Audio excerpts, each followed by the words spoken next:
खैनी में कौन सवाद बाटे? इकरीस बोहनत मिजाज बाटे।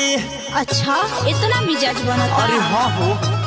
खैनी में कौन सवाद बाटे?